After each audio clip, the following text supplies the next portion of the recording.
Ooh, welcome back to Amazin But True, our New York Mets podcast from the New York Post.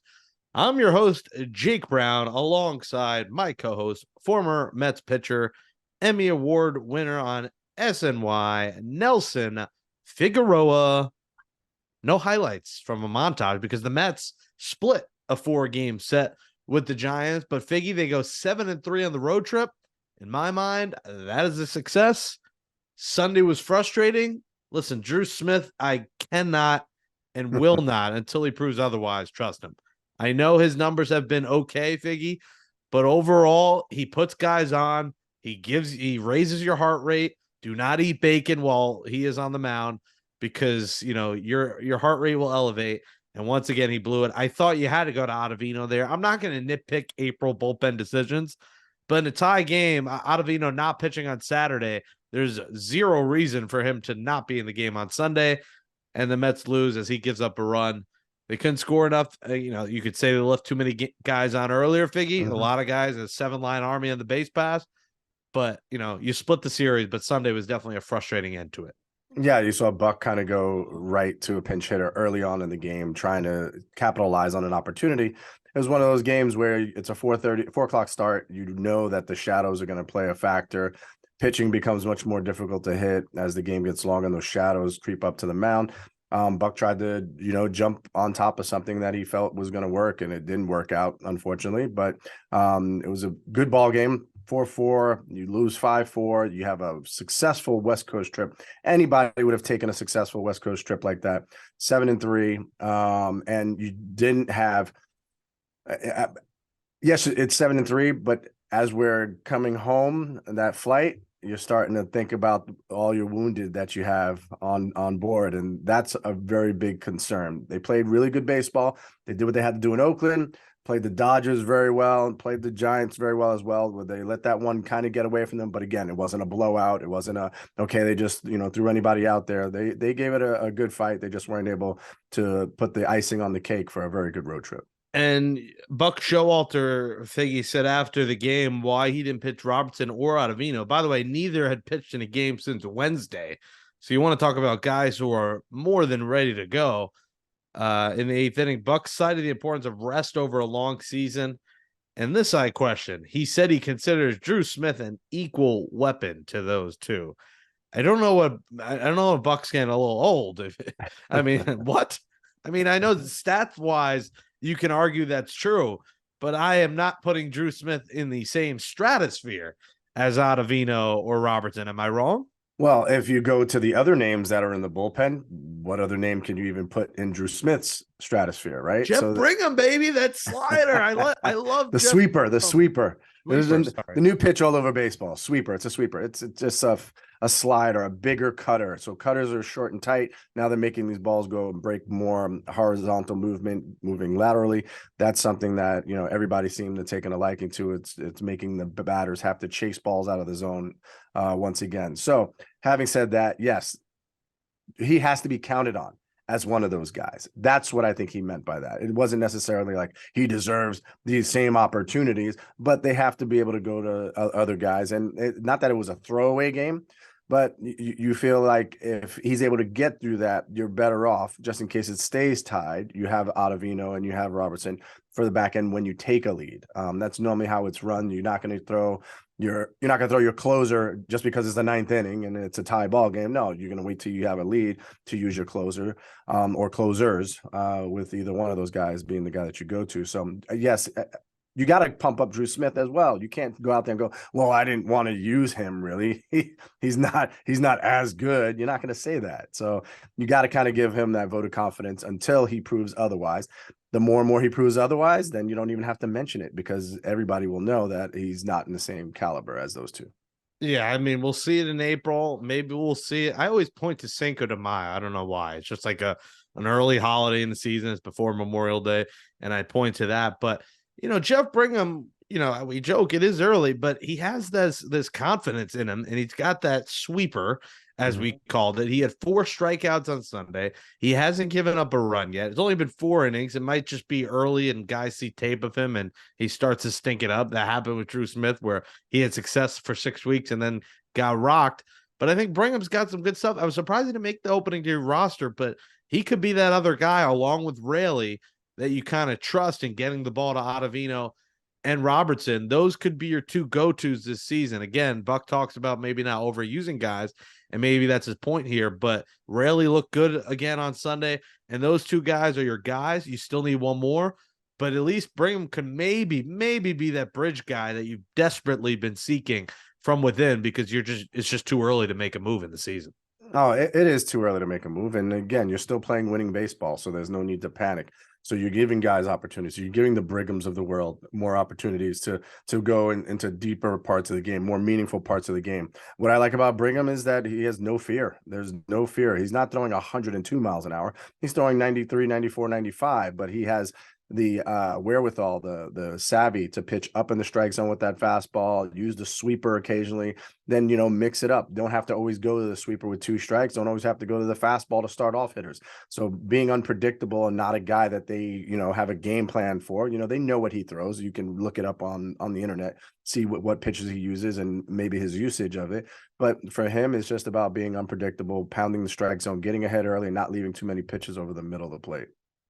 And luckily for the Mets, the bullpen was saved on Friday when they did win 7-0, thanks to not what I said on the last show, the slurve, but the churve. And I can't say churve because it makes me want churros desperately. And I love churros. Who doesn't love churros? I never get the churro, though, from like the cart that's at the Subway. If you get that, I'm worried about you. You got to get it from like an established place. Luckily, the place next to my building, Twisted, has churros, and it has some of them have the cream filling. It's great. Anyways, I could talk about churros here for hours. Shocker. Amazing, but churros here with the New York Post. But he was good, and there's something too. And you did it when you came here in your first start in front of your home fans. He goes to his home in the Bay, and he's got a lot of family there. And he was filthy, and that pitch is filthy, and the drop on it, like. You could break it down better than me, but that churve is a nasty pitch. And this is a guy that we kind of looked at as like that depth piece that's if guys go down, they'll have to do it. Well, he becomes extra important because we'll get into a minute about Max Scherzer's absolutely redonkulous 10-game suspension, which we'll talk about in the ESPN broadcast. Talked about it like he was doing 25 to life because they did it for about 25 minutes to life. Yeah. The amount of time they talked about it. But it makes Lucchesi's role important, and maybe he has a role here. We expect Verlander back, and we'll talk about that as well. Scherzer will be back in 10 days, but Lucchesi could be this guy in the rotation with David Peterson, another guy who's just been getting pounded. He could be taking his spot as a lefty for lefty replacement, and I don't think fans would be mad at it after what they saw from him over the weekend. There's no way you could possibly complain about the job that Lucchesi did. What I really loved about him from pitch number 1 was, there was some nerves in the beginning. All right. And this guy's a veteran guy. He's been pitching in the big league since he was 24 years old.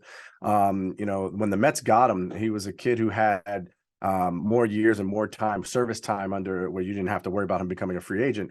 And he kind of hit his stride right before he wound up having the Tommy John. Remember, even the guys that were on the bench, he had, I think, 5 or 6 starts in a row where his ERA was under a 1.5, and they started doing the symbol every time they got hits. They were doing the churve symbol, in honor of him because he had to leave the team and go, where he carried that team during some of the downtime with some of their starters.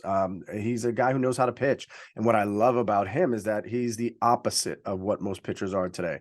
He's not throwing 100 miles an hour. He's not throwing, this nasty breaking late slider that they can't keep in the zone. He's pounding the zone with strikes. He's moving the ball up and down, in and out. 92, 93 is what you see out of him. But what you do see is some funky mechanics. You see him deceptive, hiding the baseball really well. And I think each time he faced a guy, they got kind of 3 or 4 pitches in different sequences, which kept them really off on their toes. And that churve, again, the idea of a churve is what, when you're throwing a changeup, you're trying to turn the ball over. So for a lefty, he's trying to turn his hand inside the baseball. So that'd be rotating it clockwise. So from 12 to 3 o'clock. And that would make the ball kind of tail away from a right-handed hitter. He goes the opposite way with it. And so he throws it like it's a slow curveball, hence the churve. So it's like a changeup and a curve mixed together. So it becomes a really slow breaking ball that kind of moves the other way that a normal changeup would. So for a hitter, he sees, okay, this isn't a fastball. This is probably his changeup, but it's actually going towards the right-handed hitter instead of going away from the right-handed hitter. And it kind of is just a little confusion. And that's all it needs. That's all you need when, most average pitches are coming in less than half a second. He is able to use that pitch and befuddle hitters. It's when, he faces the same team several times again if they get hip to that kind of trick. But as of right now, that was one of the best games I've ever seen him pitch, and great to do it in front of the friends and family. 2 years in the waiting.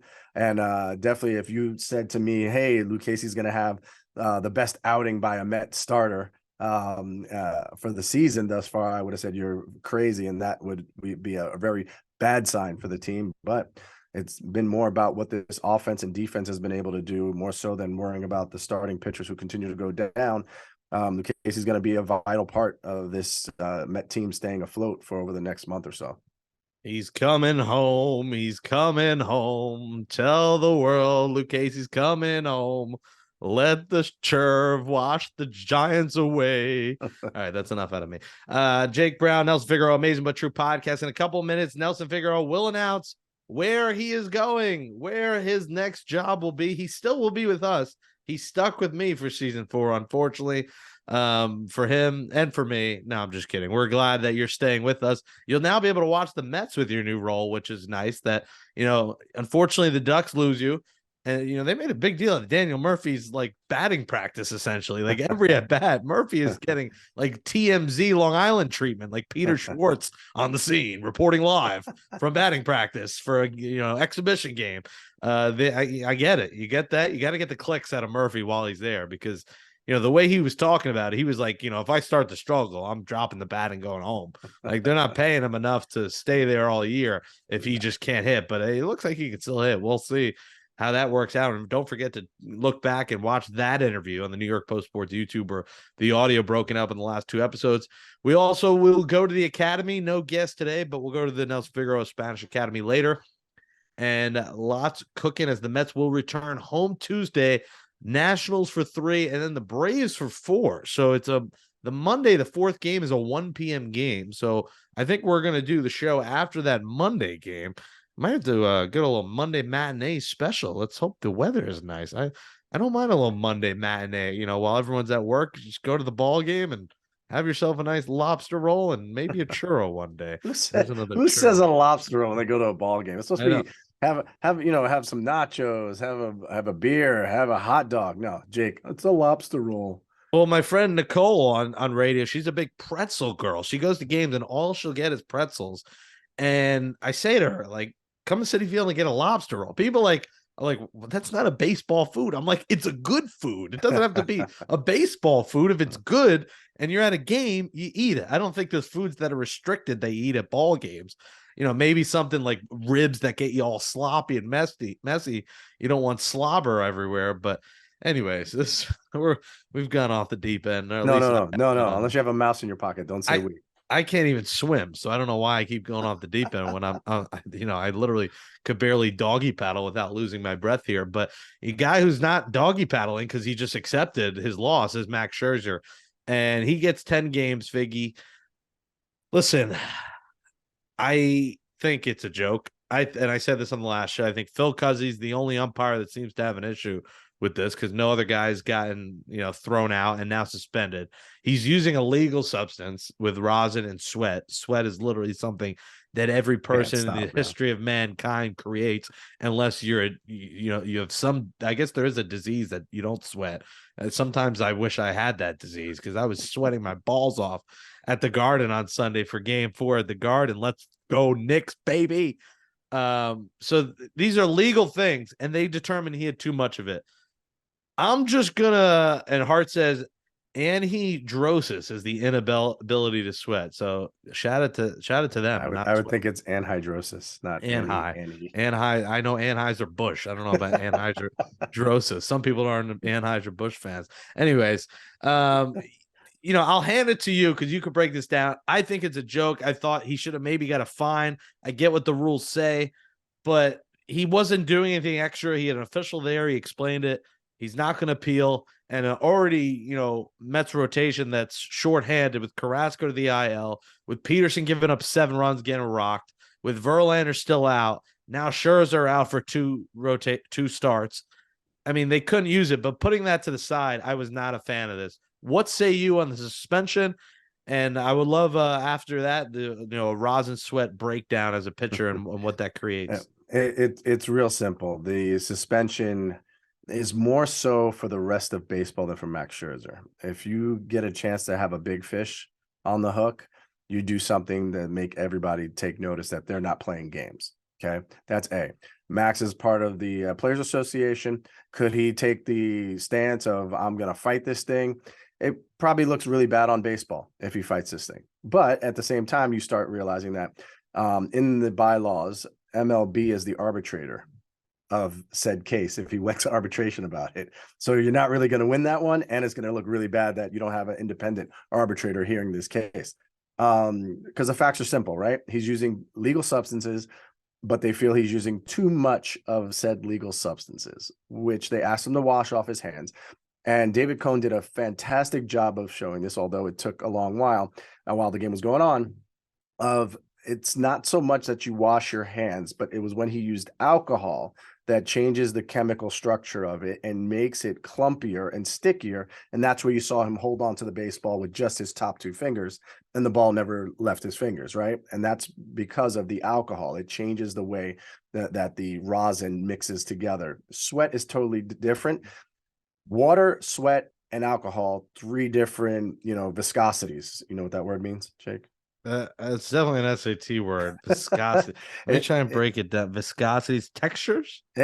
Texture to the part of like when it comes to like oil or water, the way that it feels, right? It's the texture of what it would take to get through that substance. So if you have a thicker and thicker viscosity things, you're realizing that it's going to mix with it and it's going to clump up. So that's what they were feeling, that the clumping up of what was happening, and it was because of the alcohol that he was using to wash his hands.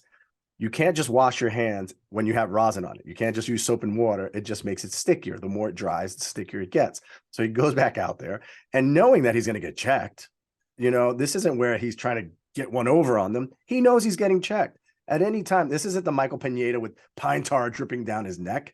No, he knows he's going out there literally with his hands open. I just washed my hands in front of an MLB person with alcohol. I'm putting rosin on my hands. It's too sticky. In fact, they said it was the stickiest hand that they have touched in 3 years of testing pitchers and how sticky their hands are. That's what they said. They went even a step further and said, innings later, they still felt the tackiness on their fingers.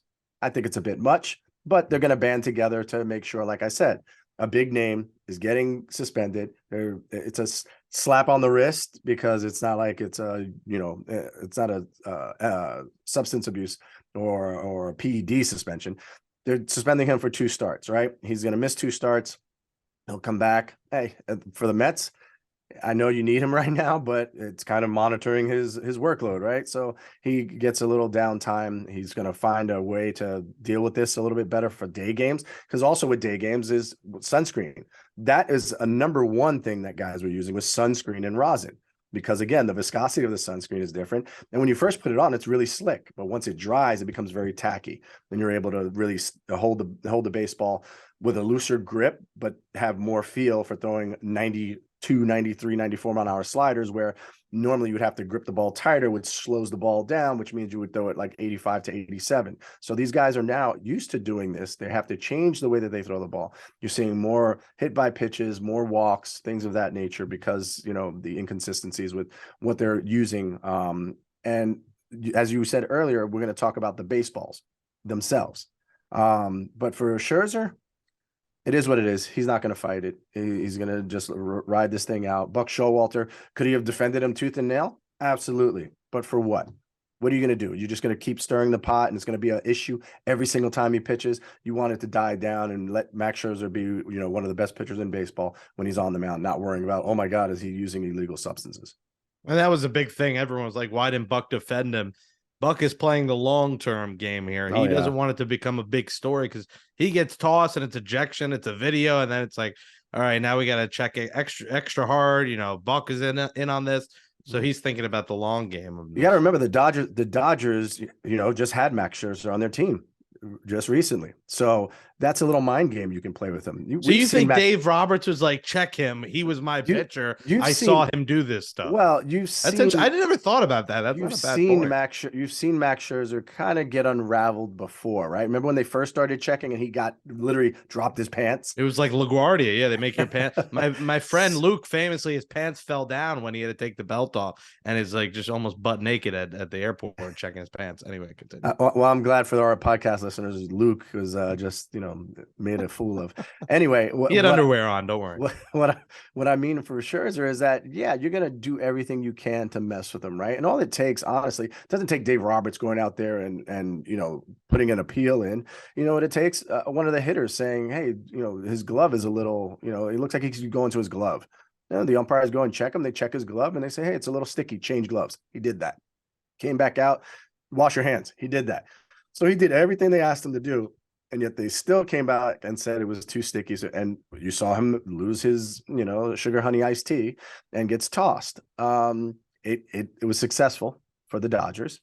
The Mets still found a way, to piece it together and play really good baseball, which is what they continue to do. I'm not worried. I'm not worried about this. I'm not worried about what comes from this. But I really just feel like this was an opportunity for baseball to say, look, we got enough of a reason to do this. Let's do this and get this over with. You saw me. I'm like 12. I was giggling a little bit when you were talking about the whole thing, and I'm smiling over here. And you're like, what is he smiling about? This goofy idiot, Jake. As soon as you say clump, I can't help but think of the Nutty Professor, and it's a great. And you said clump over and over, because that's what they were complaining about. His hands were getting clumpy. I mean, I just think of Sherman. Just said the whole time I was looking up scenes of this is the ADHD kicking in, but like big time. I'm like, oh my god, what a great movie. And thank you for reminding me of Nutty. Growing up, that was one of my favorites, and the clumps. And me and my brothers used to do the lines from that movie all the time. Amazing but true. Jake Brown, Nelson Figueroa, at Amazin But True on Twitter, at Jake Brown Radio, at Figgie NY. Yeah, it's better it happened now. It didn't happen later. My philosophy also was he did come in with the bad back. This gives him 10 days, and I bet that factored into his appeal too. He was thinking to himself, this is basically an IL trip for me. I'll relax a little bit. He wants to be out there. And he was dealing too, which is what made it frustrating.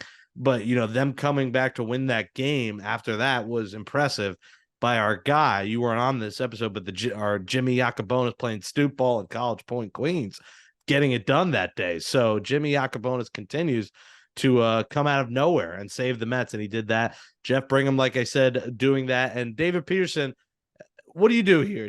When Verlander's back, and it seems like it might line up, which is pretty interesting, to be against his old team in Detroit. I mean, the Mets never play the Tigers, and they're playing them in Detroit, and it might be Verlander's first start of the year, which is very interesting. That'll be either Wednesday or Thursday, May 3rd or 4th, if everything goes okay. He'll have a rehab start Friday, and then that Wednesday night versus Detroit, or Thursday night at Detroit, or Thursday afternoon at Detroit. He'll be back. But when he's back, I guess when Scherzer's back from suspension, are you done with Peterson? I know, he's had outings. He's given up 7 and 6 runs.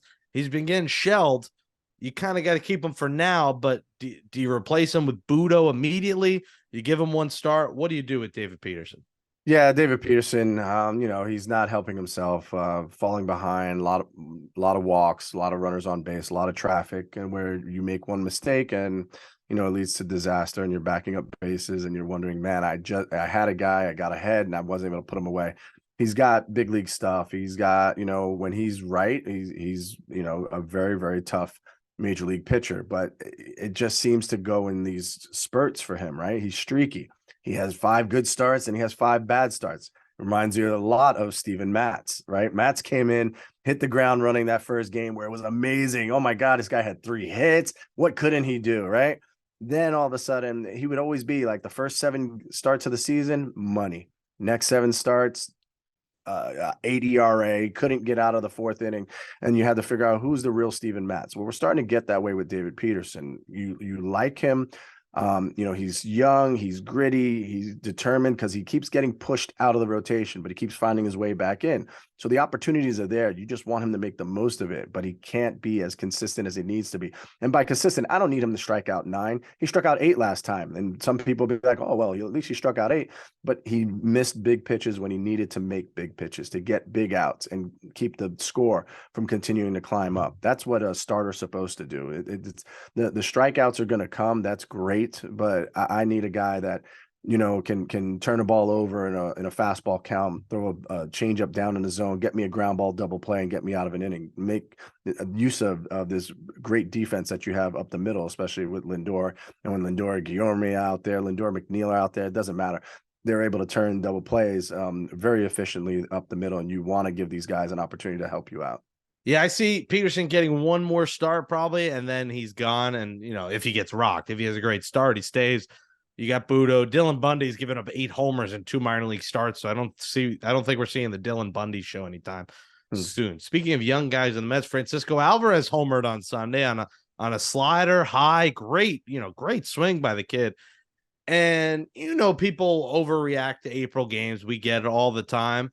And listen, this kid, Figgie, this season has 1, 2, 3, 4, 5, 6. Sunday was his 7th start of the year. I get it. He's 4 for 27. People are going to say he's overmatched at the plate. You got to give him more time. I mean, people already want to send him back to Syracuse after 7 starts. And good on Buck for playing him a little bit more here. He played him, over Nito a bit more than he was, and that's great. And I still think they should keep playing him. I mean, he hasn't necessarily been an automatic out.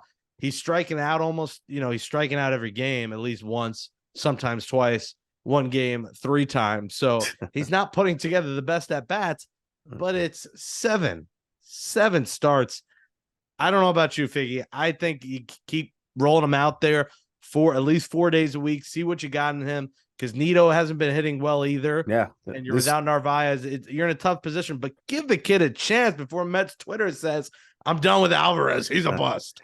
There's a lot more to his game. The hitting was supposed to be the easy part for him, and that's not coming along as quickly as everyone would hope, especially himself. I'm sure he's utterly frustrated by the way that his at bats look, and he's looking overmatched, and there's no reason he should be looking overmatched. The pitching doesn't all of a sudden get so immensely better that it's unhittable for a guy like Alvarez. His home run, nice. Chased the ball out of the zone. He's been doing. He happened to get a guy who doesn't throw 100 miles an hour. It's the high velocity guys that give him the fits with the up, high fastball. This is a slider that didn't slide. It just moved up in the zone, and he was able to get enough of it to just get it over the wall. Fantastic, great home run. He's still batting $140. You seem to be on the Mets Twitter side. The way no. Listen, he shouldn't be playing. No, not saying he shouldn't be playing. I want him to play better. I need a number 1 prospect in baseball to look like a number 1 prospect in baseball. Yeah. What's the name of the kid for the Baltimore, the catcher? Oh my God, I'm blanking on his name. He was the catcher. It's Rushman. Yes, he was a guy who came up, and as soon as he came up, I think he was a home run the first night. It might have been 4 hits. He's one of those guys that go out there and he's an amazing at bat. He's the leader of the team, and they don't look back. Yes, they're the Baltimore Orioles, and he was going to get more, a bit longer leash. But, what is Buck supposed to do? Give praise to a kid who's batting $143, give praise to a kid who, a pass ball here and there that moves a runner over. Those are the little things that he's looking for this kid to really excel at. Things that you can control, you have to be able to excel at. And that's one of the things that I really hope that they're focusing on. They're focusing on just him being, a one-dimensional player. That's not going to help his game. He's got to have an overall game. And that's the first extra base hit by a Met catcher.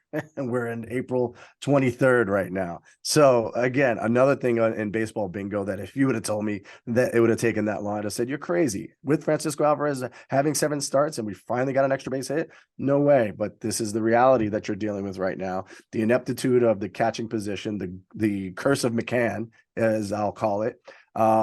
These guys are just struggling at the plate right now, but the team is still winning baseball games. Yeah, I mean, James McCann is still hitting 143, so it's still good that they got rid of him. But I still think it's 7 games. I agree. He's got to be better. I mean, we know that, but I'm not ready to write him off as some No. people are saying he's overmatched. He has been, but doesn't mean he could have one big game and he's back in a groove, back in the New York groove, as the Mets will be this week, returning to Citi Field. So let's see what he does this week. I want to see what he does at home, in front of the home fans, maybe a couple dingers. But yeah, his defense has been a little spotty and he's striking out too much. He's got to put better at bats together. He's got to put the ball in play and not in a double play, but put it in play, hit it in the outfield, get a run in. One more run when they, load the bases today, they probably win this game. So they came very close to taking 3 out of 4. Amazing but true. Jake Brown, Nelson Figueroa. The Nelson Figueroa Spanish Academy is coming. The Mets are home against the Nats, and then the Braves, as they're right on the precipice here of first place. By the way, viscosity is the state of being thick, so it sums me up well. Sticky, and that part doesn't, and semi-fluid in consistency. Oh boy, due to internal friction. Wow, I was not good at science. No wonder why that is a lot of words within a big word, defining a big word. Wow, that's an interesting definition. As the Mets enter, they come Monday, a half game out. 14-8 are the Braves, 14-9 are the Mets. The Marlins are 12-10. The Phillies are 11-12, and the Nationals 7-14. If you're the Mets here, Figgy, you got to have a nice 5-2 homestand. I think you should be able to sweep the Nats at least 2 out of 3, and then either split or 3 out of 4, preferably against the Braves. You should be able to do that. Get some of these division foes out of the way and beat up on them. All right, Figgy, the time has come now as people have been waiting. You have an announcement to make. Where are you going next besides being on Amazing But True Mondays, doing our couple more live shows? Where will you be going? I'm going to take my talents down to South Beach. No, I'm kidding.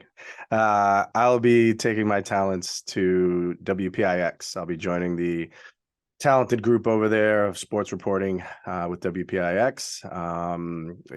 I've been working with them. I do the Sports Nation show on Sunday nights. I've been doing that for about 2 years, and it's been a lot of fun. Keep myself relevant, keep myself on the pulse of what's going on, especially in baseball. I report on the Mets and Yankees.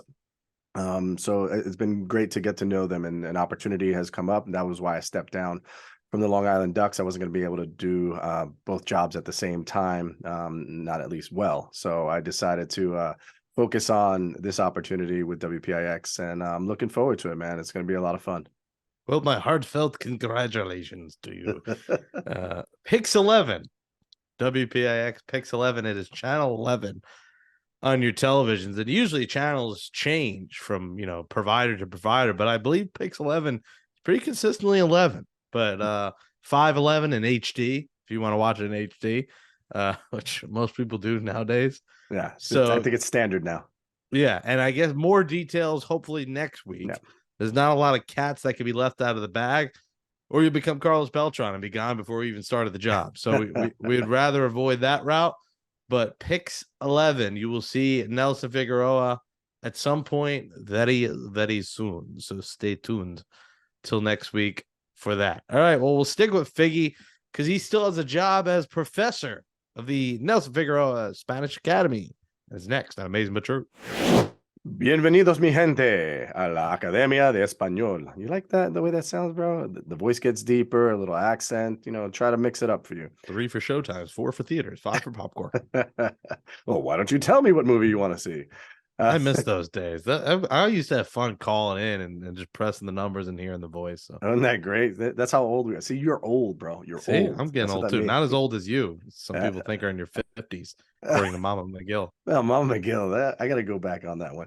Anyway, you're welcome to the Nelson Figueroa Spanish Academy, where Jake, the worst student of all time, is continuing to try and get better. His fluency is not. Its viscosity is very, very. Here we go. Went from kinetic change to viscosity. Year to year, a new scientific word you bring to the show. Yeah, he's been struggling, but we love to see him give it a good Harvard try. Today's Hofstra. Good Hofstra. Hofstra. Oof. Like Yeah, that? I went Harvard. I went shot Yeah. for the moon, bro. Yeah, let's keep it at my 3.0 GPA. Come on. C's equal degrees. So for the Nelson Figueroa Spanish Academy, we're going to go our first word, sticky substance, in honor of course, Max Scherzer. Sustancia pegajoso. Now this is substance and not stuff, or it's the same thing. Substance. Not Substance. stuff. Stuff. Algo thing. That's the easy one. I'll go. So it'll be All right, here we go. Say it again. sustancia pegajosa. Sustancia. It sounds like Pegasus. Sustancia pegajosa. Not bad. One more time. Is it sustancia or sustan? No, sustancia. Sustancia Like pegajosa. Pegajosa. See, that was pretty good. It wasn't bad at all. Sweat and rosin. Sweat being sudor. Sudor. Mm-hmm. And then you have rosin, rosina. And what's and? L and A? E. So say it again. Sweat. Sudor Sudor y Rosina. It sounds like a married Spanish couple. Not Sudor Rosina. y Rosina. Not Rosina, Rosina. Oh, that's going to be impossible for my R rolling abilities. Rosina. Sudor y Sudor y Rosina. It sounds like I'm growling at someone. It sounds like you're either brushing your teeth a little too far or maybe I should do a toothbrush demonstration. Bring a toothbrush. Should I go get a toothbrush and do this? No, Should I brush my teeth on here? Sudor y Rosina.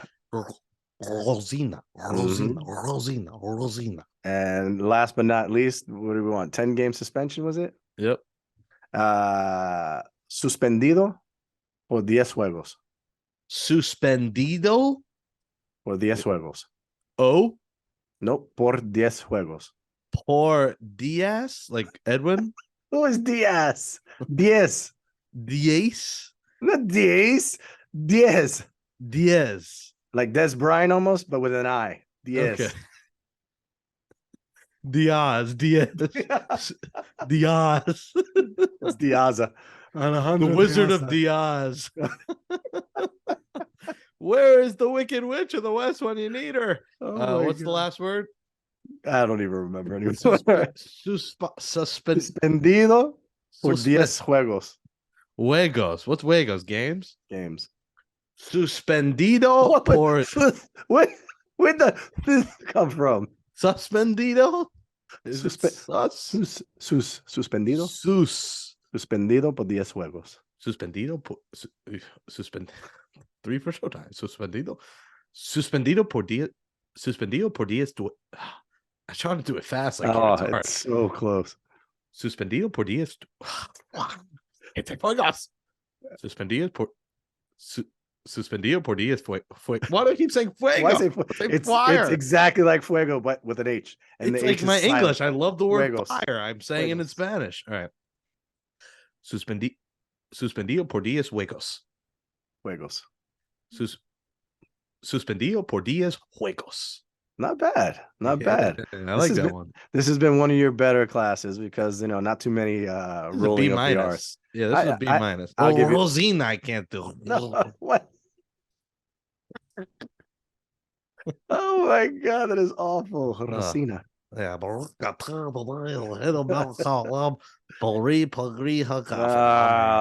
a wrap. All right, that's a B minus, and we close out. Amazing but true next.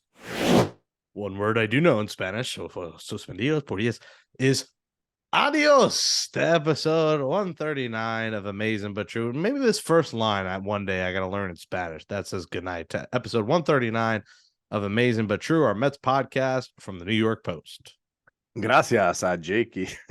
Thanks to you, Jake. No, read this all in Spanish. How about that? Let's try. Yeah, right. Not for you. You won't understand any of it. Thanks to you, Jake and Andrew Hartz, for producing the show, as always. Subscribe to Amazing But True on Apple Podcasts, Spotify, Stitcher, or wherever you get your podcast from. Subscribe to the New York Post Sports YouTube page and watch all episodes. It's not that easy to find, Jake. I tried that and get the playlist with us on it, but it's well worth it once you get there. Find that Amazing But True playlist, and you'll see all episodes of our player interviews and clips. Give us a thumbs up below in the YouTube and comment section, and comment below. Follow us on Twitter, Amazin But True, Figgie NY, and at Jake Brown Radio. Amazon, what are you ordering today? Every time I write it on my phone, that's the first thing that popped up. You got to order Amazon But True. Yeah, the autocorrect will always change it. So right to Amazon. You would think who's the guy that owns Amazon? You'd think Bezos. Bezos and Murdoch got together and had when the Giants come to town, do they have dinner with the New York Giants and the San Francisco Giants? That's a classic Francesa clip. Well, you might be on Amazon ordering makeup, as you will be on Pix 11 soon enough on the TV sets from S&Y to Pix 11 with the post in between. What a journey, what a ride. The Nelson Figueroa story coming soon. Still going. Coming on Amazon But True Prime. Whoa. It's a new network that we are establishing. We have gone off the deep end. Well, this week the Mets will play the Nationals at home. I did say we were going to cover it. It's going to be impossible now with the Rangers and Knicks still alive and going on, but we'll see you at the ballpark and enjoy a nice 7-game homestand. It was easy in my wallet for a little bit, but now it's back. They're back. Lobster rolls and lots of calories at Citi Field. We all love to do it. For Nelson Figueroa, I'm Jake Brown. We'll be back likely with an episode Friday. Stay tuned. I'm trying to maybe talk to Skylar Aston from Pitch Perfect. Big Mets fan, was at the Knicks game. It's a Thursday night game, so we'll see about when that should come out Friday morning. Stay tuned on Twitter at Amazin But True for that. All right, Figgy, let's close it out like we always do. Let's go. You didn't say let on 3. On 3, 1. Hike on 3. 1, 2, 3. Let's go Mets. Unbelievable.